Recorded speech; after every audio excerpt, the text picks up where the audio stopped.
모든 도우심에 감사를 드립니다. 오늘 에스겔 17장 우리가 읽은 이 본문 가운데서는 세 나라를 비유하는 은유가 포함이 되어 있습니다. 당시에 있는 이스라엘 사람들에겐 잘 알려져 있는 은유입니다만 오늘 우리들에겐 다소 생소하니 제가 설명을 드리면은 첫째의 그 은유는 독수리입니다. 이 독수리는 바벨론이라고 하는 나라를 상징합니다. 지금도 유럽의 여러 제국들이 그리고 미국까지 러시아까지 이 국가의 상징으로서 이 독수리를 사용을 합니다만 그 기원이 바로 이 바벨론이라고 할 수가 있습니다. 그래서 그 상대에 있는 사람들은 바벨론 독수리라고 하면은 이것이 곧 바벨론이라고 하는 그것을 누구든지 다 이해했을 줄로 그렇게 생각합니다. 두 번째는 레바논이라고 하는 나라입니다. 그것은 이스라엘 곧 바로 북쪽에 있는 나라인데 그곳은 우리 레바논 백향목으로 잘 알고 알려져 있을 뿐만 아니라 또한 그곳에서 그 중에서도 특별히 또한 백향목과 함께 장사하는 성읍이라고 하는 말이 나옵니다. 이 장사하는 성읍이라고 하는 것은 특별히 성읍들 가운데서 두로와 시돈이라고 하는 두 도성을 이야기하는 것이라고 볼 수가 있습니다. 티루스 그리고 사이돈이라고 하는 이 두 도성은 고대부터 바로 아시아와 지중해 그리고 또한 유럽을 잇는 가장 중요한 길목, 가장 중요한 항구로 오래전부터 개발이 되어서 그곳에서 바로 우리가 잘 아는 페니키아 성경에 나와 있는 베니게라고 하는 나라입니다. 그 페니키아 족속들이 그 두로와 시돈을 그와 같이 세우고 그리고 또한 그 양쪽의 대륙과 그리고 해양 무역을 오가면서 많은 이득 그러므로 말미암아 엄청난 그런 그 부를 축적했던 그러므로 말미암아 또한 오히려 그것이 그 지정학적인 중요성과 그리고 쌓은 부가 또한 그 강자들의 노리는 먹잇감이 되어서 이 두로와 시돈이라고 하는 두 도성의 이야기만 일별을 한다고 한다면 곧 고대 서양사를 모두 일별할 수가 있다, 모두 훑을 수가 있다, 그렇게 이야기를 할 정도로 아주 중요한 그런 도성이라고 볼 수가 있습니다. 그 두 도성의 이야기를 빼놓고서는 말하자면은 고대 혹은 중세사까지요 우리가 이해를 할 수 없을 정도로 아주 중요한 그런 의미를 가지고 있는 두 도성 두로와 시돈이 바로 이 레바논에 있는 중요한 그런 도성이다, 그렇게 생각할 수가 있습니다. 세 번째는 포도나무가 나옵니다. 좀 뜬금없는 모습으로 나오긴 합니다만 포도나무가 나오는데 이 포도나무는 곧 아시는 바와 같이 이스라엘을 상징하는 것입니다. 하나님의 백성, 하나님의 나라인 이스라엘 나라와 그리고 그 백성을 상징하는 그런 실과들 가운데서 올리브나 혹은 무화과도 있긴 합니다만 그러나 그 중에서 가장 뚜렷하게 이스라엘 전체 그 신구약 성경 전체에서 이스라엘을 가르치는 그 이스라엘 민족과 하나님의 선택된 나라를 이야기할 때는 포도나무를 이야기합니다. 그래서 자, 이 세 가지 그 독수리와 그리고 또한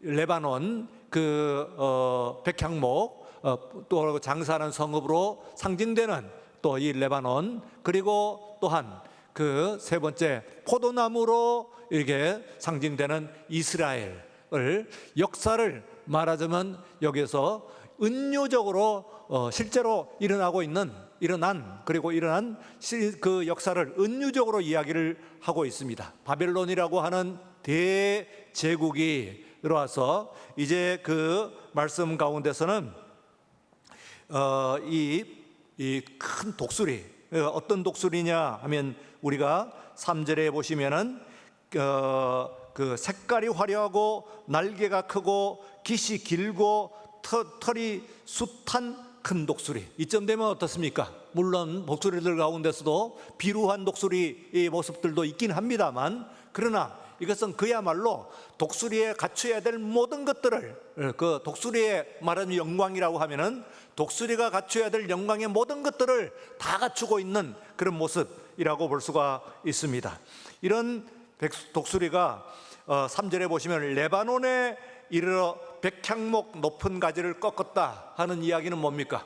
그것은 곧 이 바벨론이 레바논을 멸망을 시켰다고 하는 것을 의미하는 것입니다. 그러나 그 멸망을 시키면서 또한 식민정책을 쓰는 것이 4절에 나오는데, 그 연한 가지 끝을 꺾어 가지고 장사하는 땅에 이르러 상인의 성읍에 두고, 바로 말씀드린 두로와 시돈입니다. 그래서 거기에 그 두로와 시돈은 너무 중요하기 때문에 이 두 도성을 또한 중요한 정책 가운데서 포함을 시키고, 그리고 장려하는 그런 모습이라고 볼 수가 있습니다.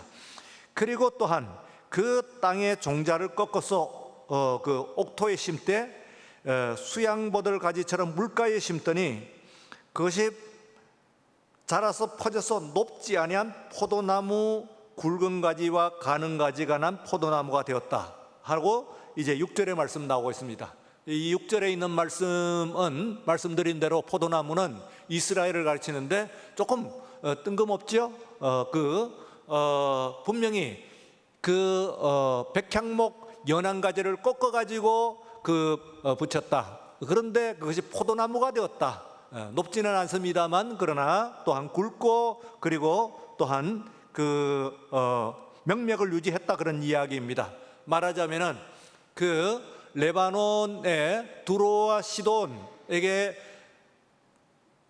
적용했던 정책을 이스라엘에도 적용을 했다는 것입니다. 다시 말하면 곧 완전히 멸망시키지 아니한 그런 식민정책, 반자유 상태의 식민정책을 썼다 하는 것을 그와 같이 표현을 하고 있습니다.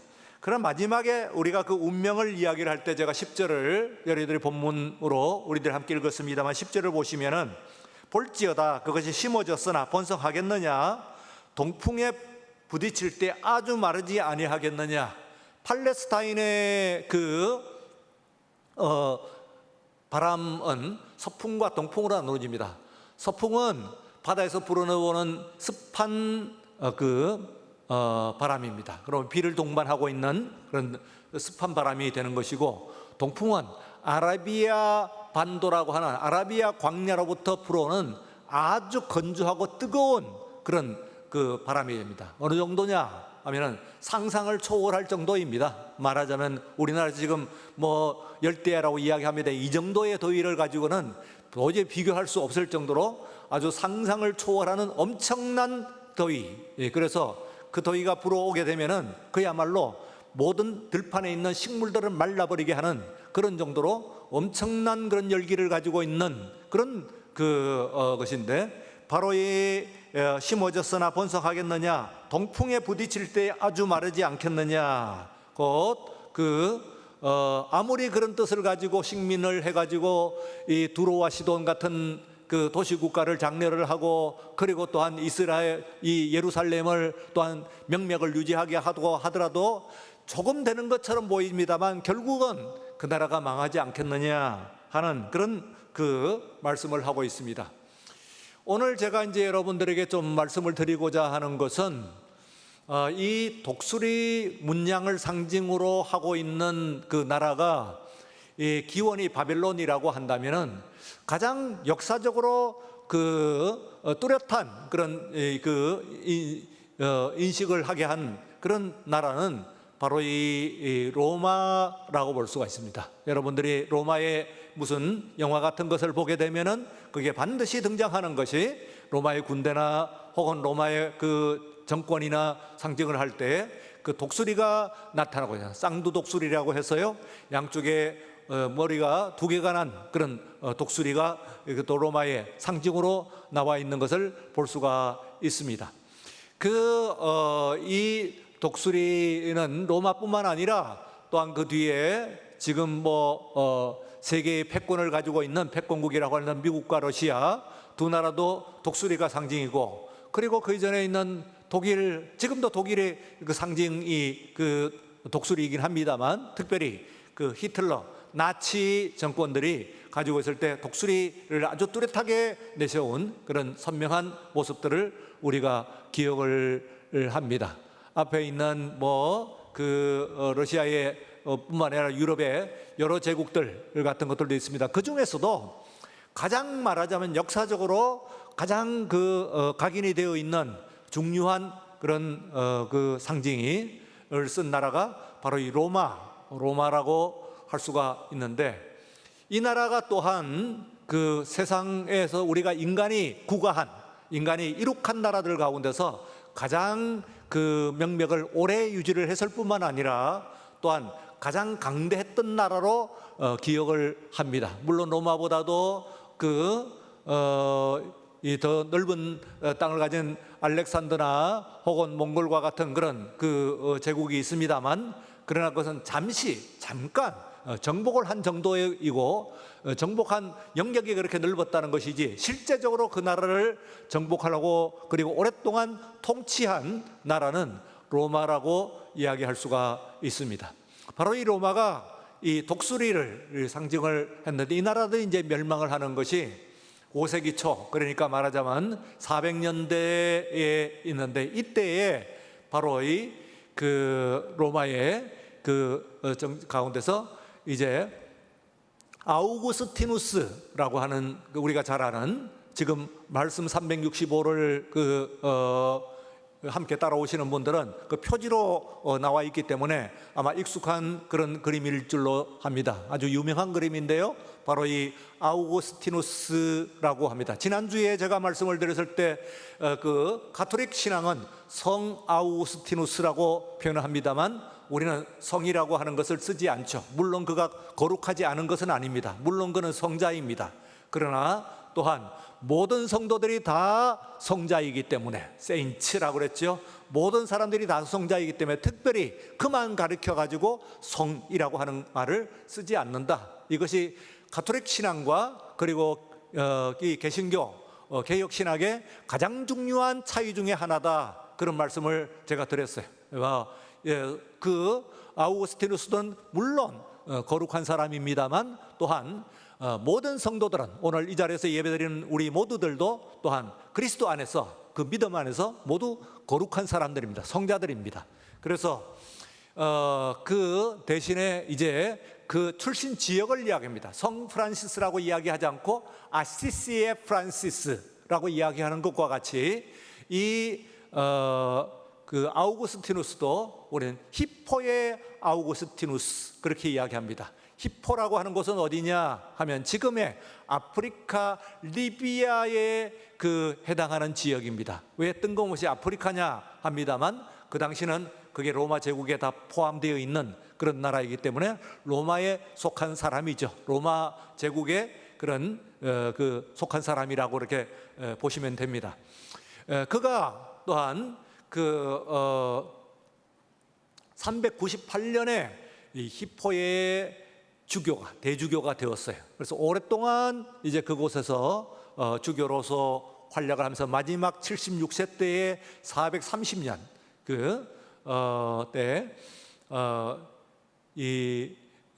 그곳에서 이제 열병으로 이제 76세 때에, 그 당시로 보면 초고령입니다.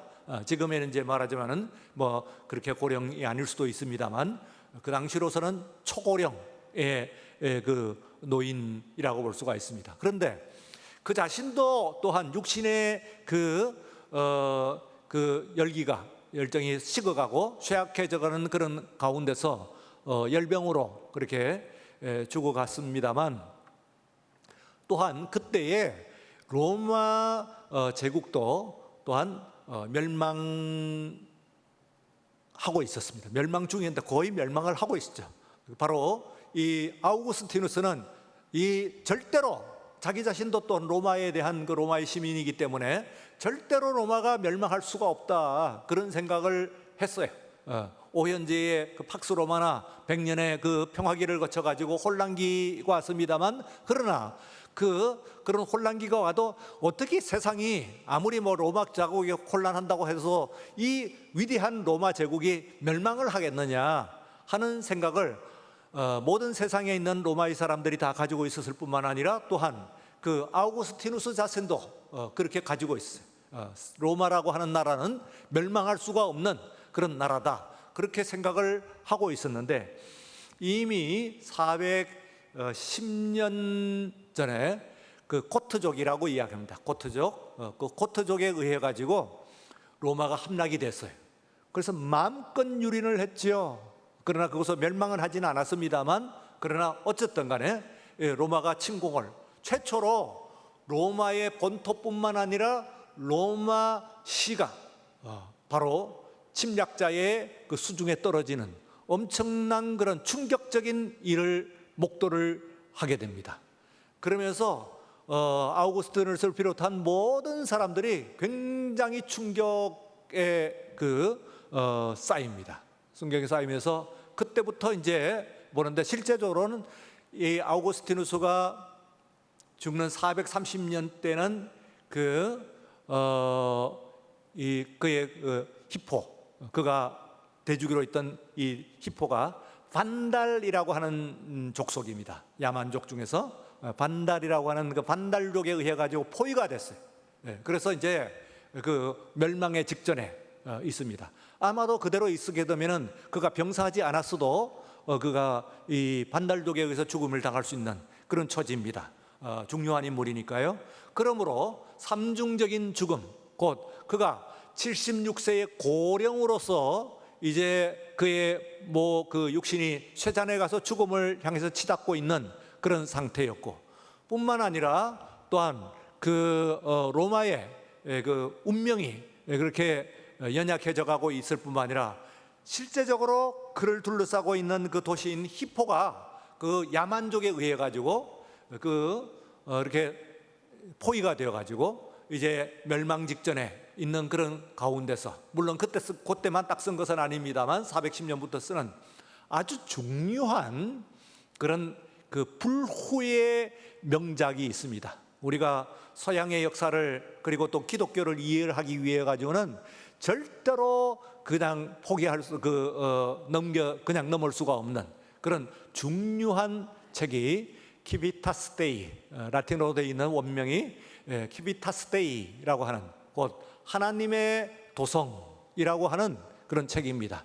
우리가 그의 책 이 두 권이 아주 중요하지요. 하나는 컴페시오, 그래서 고백록인데, 이 고백록은 뭐 성경담으로 많이 읽힌다 하는 그 책들이 많아요. 뭐 철로역정도 그렇고 그런 것들이 많이 있긴 합니다만, 그러나 그런 별명을 가지고 있는 책 중에 하나입니다.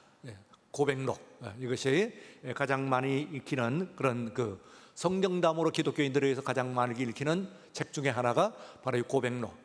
그런데 그보다는 조금 어렵게 쓰여지긴 합니다만, 더 중요한 책이 바로 이 하나님의 도성이라고 하는 책입니다. 불후의 정말 명작이고, 그리고 기독교를 이해하는 데 있어서는, 특별히 중세 기독교를 이해하는 데 있어서는 바로 이 아우구스티누스의 이 책을 읽지 않고서는 이해를 할 수가 없다고 하는 그런 내용, 그 책입니다. 중요한 의미입니다.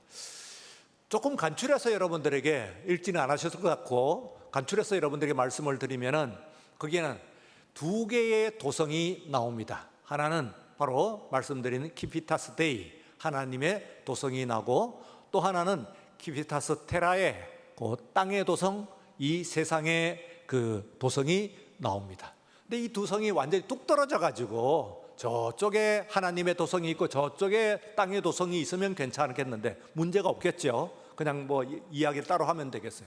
그러나 오늘 우리가 사는 이 세상 가운데서, 이 세상은 하나님의 도성과 그리고 세상 도성이 섞여 있는 거예요. 섞여 있어요. 그리고 또한 실제적으로 섞여 있으면서 우리의 눈에 먼저 보이는 것입니다. 더 분명하게 확연하게 보이는 것이 있어요. 그게 바로 세상 독성이에요. 세상 도성이 더 힘이 있고 세상 도성이 더 영광스럽고 세상 도성이 더욱 중요하고 가치가 있는 것처럼 보이는 세상 도성이 있어요. 그래서 결코 무너지지 않을 것 같은 그런 도성이 있습니다. 그런데 이 도성이 말하자면 절대로 다른 나라가 무너지기는 할지언정 어떻게 로마가 무너지냐, 아우구스티누스 자신도 믿지 않았어요. 그것을 받아들일 수가 없었어요. 그런데 아우구스티누스가 410년에 그 로마의 함락을 보면서 그때부터 깨닫게 된 것은 로마가 멸망할 수 있는 거구나 하는 거예요. 이 세상의 도성 중에서는 영원한 것이 없구나 하는 그것을 인식을 하게 돼요. 아주 깊은 통찰입니다. 여러분들 간단한 것 같습니다만 그러나 정말 불변의 굳은 그런 로마는 절대로 멸망하지 않는다고 하는 생각을 갖고 있는 로마 시민권자, 그것 중에서도 말하자면은 대도시에 지금은 작은 도시로 되어 있습니다만 대도시에 그런 주교니까요, 중요한 인물 아니겠어요. 그런데 이 사람이 왔을 때 이 내가 속하여 있는 내가 사랑하는 조국, 위대한 대로마 제국, 이게 멸망을 한다, 멸망할 수 있구나, 아니 멸망하고 있구나, 멸망했구나, 사실상에 있어서 그와 같은 생각을 판단을 하기에 이르면서 도대체 이게 어떻게 된 건가 하면서 그때부터 쓰기 시작한 것이 바로 이 세상의 도성과 그리고 하나님의 도성인데, 하나님의 도성은 미미하고 연약하고 그리고 가치가 없는 듯이 보입니다만, 그러나 이 세상에서 실제로 이 세상의 모든 것들을 이루어 나가는 것은 세상의 도성이 이루어지는 것이 아니라 하나님의 도성이, 하나님의 나라가 이루어져 나가고 있는 과정이다 하는 것을 이야기를 그는 깨닫게 된 거예요. 그래서 우리가 독수리만 이야기하더라도 오늘 그 성경에 나와 있는 바벨론을 위시해 가지고요, 로마 제국, 오늘 또 미국, 그리고 러시아 이런 나라들이 있습니다만, 저런 대제국들이 정말로 미국 같은 나라 그리고 러시아 같은 그런 큰 나라들이 멸망할까? 물론 멸망을 한다고 하는 것이 아우구스티누스의 통찰입니다. 우리는 물론 그렇게 원하지 않죠. 대한민국 만세 이야기합니다만 실제로 신생국입니다. 아직까지 우리 대한민국이라고 하는 것이 100년이 안 된 그런 신생국입니다만, 물론 앞에 있는 우리 민족의 나라들을 이야기하면은 그럼 여러 나라가 되긴 하겠습니다. 신생국 이 대한민국이 얼마나 갈까요? 그런데 그건 언제인지 모르겠습니다만은 그러나 영원할 수는 없습니다. 어쨌든 하나님의 나라, 하나님의 도성, 아우구스티누스가 가르쳐주는 그 통찰에 의하면은 이것은 영원하지 않다, 그런 이야기입니다. 그러므로 오늘 우리들이 그러면 염세적으로 살고 그리고 반국가적으로 살아야 되느냐, 그 이야기는 아니에요. 이 나라가 그냥 세상의 나라와 하나님의 나라라고 하는 것이 있을 때 그 중요한 차이가 있습니다. 중요한 차이가 바로 그 정의입니다. 정의. 하나님의 그 정의라고 하는 거예요. 그래서 그 안에서 이제 하나님의 도성 안에서 하고 있는 말씀 가운데 한 귀절을 말씀을 드리면은, 해적과 그리고 이 대제국과 차이가 뭐냐 말이에요. 그건 사이즈의 차이예요. 사이즈의 차이. 그 해적들도 남의 물건을 빼앗아 가지고 그것을 가지고 어쨌든 자기들대로의 규칙이 있고 그 규칙에 의해서 배분을 한다는 거예요. 그런데 그 사람들은 우리는 도적이라고 이야기를 하는 것은, 바다도적이라고 이야기하는 것은 규모가 작다는 것이죠. 그런데 규모가 크면은 그걸 나라라고 하고 아주 크면은 그건 제국이라고 하는데, 사실상에 있어서 그렇다고 한다면 이 나라가, 세상에 있는 나라가 정말 하나님의 나라를 향해서 가고 있는 그런 나라로 만들어지기 위해서는 뭐가 중요하냐 하면은 바로 이 나라에서는 정의라고 하는 것이 있어야 된다 하는 말씀을 이야기하고 있어요. 그래서 말하자면은 하나님의 나라의 그 이야기는 하나님의 나라의 정의론입니다. 곧 그것은 하나님의 나라 저 밖에 있는 딴 나라만 이야기하는 것이 아니라 오늘 이 세상에 우리가 사는 이 세상 가운데서 정의가 없다고 한다면은 사이즈가 큰 해적 집단과 뭐가 다르냐, 그런 이야기입니다. 오늘 우리가 살고 있는 이 사회가 정의가 제대로 행해지지 않는다고 한다면은 나라가 큰 대한민국이라는 사이즈를 가지고 있는 큰 도적 집단과 뭐가 다르냐 하는 이야기입니다. 그리고 그렇게 하나님의 정의를 가지고 실천하지 않을 때 그 나라는 결국은 멸망할 수밖에 없다고 하는 이야기를 해주고 있는 것이 아주 중요한 그런 대천명입니다. 말하자면 세상을 향한 포효라고 이야기를 할 수 있는 그런 대천명이에요. 너무 연약한 모습일지도 모릅니다. 76세 그때 430년에 아우구스티누스가 죽어갑니다. 죽어가는데 평소에도 이제 이분에게 많은 사람들이 몰려오고 했는데 죽어가는 노인에게 한 사람이 와서 자신을 위해서, 자신의 병을 위해 가지고 기도를 해달라고 그러는 거예요. 그 죽어가는 노인이 이야기를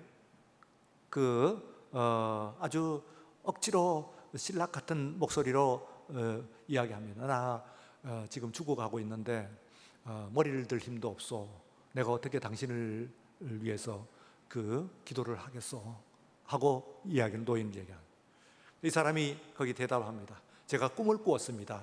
꿈에 아우구스티누스 주교께 가가지고 거기서 기도를 받으면은 이 병이 반드시 나을 거라고 하는 꿈을 꿨습니다 하는 이야기를 합니다. 그래서 그때 이 노인이 엷은 웃음을 띠면서 간신히 손을 들어가지고 그 사람에게 손을 뻗어가지고 손을 갖다 댔어요. 그랬더니 그 즉시 그 사람의 병이 나았다는 거예요. 그리고 노인은 죽었습니다. 너무 연약한 모습이죠. 그러나 이 작은 모습, 이거 세상의 어떤 위력에 비하면 너무 작은 것처럼 보입니다만 그러나 작지 않습니다. 이 속에 말하자면 크게 가지고 무슨 국가적인 프로젝트를 세워가지고 이걸 바벨론이라고 하는 나라가 그걸 가지고 레바논, 두로와 시돈이라고 하는 나라를 그 도시를 다시 흥왕케 하고 그리고 또 예루살렘을 또 이렇게 식민 도시로서 세우고 하는 그 모든 것들을 하겠느냐 말이죠. 동풍이 불어올 때에 세상의 역사가 바뀌게 될 때에 어느 나라가 그게 감당을 하겠느냐. 하나님의 뜻에서 알지 못하는 아주 작은 것에 의해서 무너지지 않더냐 세상에 있는 모든 것들이 하는 이야기를 하고 있습니다. 그러므로 오늘 우리들은 세상에서 정말 하나님의 나라를 위해서 선한 싸움을 해서 작은 여러분들의 것들이 작지 않습니다. 나 같은 것을 가지고 내가 사는 작은 믿음의 삶이라고 하는 것이 무슨 큰 의미가 있겠느냐 합니다만 그러나 러시아의 싸움을 하고 하는 그런 전쟁하고 중국과 미국이 으르렁거리고 하는 것 같습니다만은 그러나 그것도 결국은 동풍에 다 말라버릴 수밖에 없는 것이고 우리들이 선한 싸움, 작은 영적인 싸움을 보십니다만 그러나 여러분들 속에 오히려 하나님의 나라가 배태되어 있고 그리고 하나님의 나라가 이루어지고 있는 바로 여러분들의 믿음의 주인공인 줄로 믿는 우리 모두가 되시기를 주의 이름으로 축원합니다. 그래서 우리들이 싸우는 것은 혈기는 그리고 또한 우리가 싸우는 것은 육체는 아닙니다만 그러나 마귀 권세를 깨쳐버리고 죽은 영혼을 살리는 이 모든 일에 여러분들이 오늘도 전심을 다하시는 우리 모든 성도들 여러분들 되시기를 주의 이름으로 축원합니다. 우리 찬송가 350장 부르고 말씀을 정리합니다. 우리들이 싸울 것은 박수 한번 치십시다. 우리들은 싸울 것은 육이 아니요 우리들의 싸울 것은 육체 아니요 마귀 권세 맞서 싸워 깨쳐버리고 죽은 영혼 살릴 것일세 마음으로 힘써 나가세 한 마음으로 힘써 싸우세 악한 마귀 군사들과 힘써 싸워서 승전고를 올리기까지 우리들의 이쁜 갑옷쇠가 아니요 우리들의 가진 검은 강철 아니요 하나님께 받아 가진 평화의 복음 거룩하신 말씀이로다. 한 마음으로 힘써 나가세 한 마음으로 힘써 싸우세 악한 마귀 군사들과 힘써 싸워서 승전고를 올리기까지 악한 마귀 죄 아무리 강할지라도 우리들의 대장 예수 힘써 가세 주저 말고 용감하게 힘써 싸워서 죄로 승리 얻을 때까지 한 마음으로 힘써 싸우세 한 마음으로 힘써 싸우세 악한 마귀 군사들과 힘써 싸워서 승전고를 올리기까지 죄악 중에 빠진 새로운 죄를 뉘우쳐 십자가에 달린 예수 믿기만 하면 위태한데 빠진 영혼 구원 얻어서 천국 백성 될 것임일세. 한 마음으로 힘써 나가세 한 마음으로 힘써 싸우세 악한 마귀 군사들과 힘써 싸워서 승전고를 올리기까지. 기도합니다. 우리 하나님 아버지, 오늘도 이 세상에 하나님의 나라가 이루어지고 있습니다. 세상 나라는 멸망할 수밖에 없으나 하나님의 나라는 영원까지 이어집니다. 그 하나님의 군병들이 오늘 선한 영적인 싸움을 싸워 나가는데, 하나님, 우리들은 세상 보기엔 초사하는 것 같으나 세상은 무너질 때에 하나님의 역사는 이어질 줄로 믿습니다. 오늘 우리들의 믿음 가운데서 살아계시며 우리 복음 전하는 것과 복음의 삶을 사는 것이 하나님 앞에서 귀하게 이어져나고 하나님 앞에서 승리하는 삶을 살 수 있도록 축복하여 주옵소서. 주의 손을 내밀매 오늘 우리의 병이 낫게 하여 주옵소서. 주의 손을 내밀매 우리의 무너졌던 것이 다시 수복되고 하나님 앞에 수축될 수 있도록 축복하여 주옵소서. 감사하며 예수님 이름으로 기도드리옵나이다. 아멘.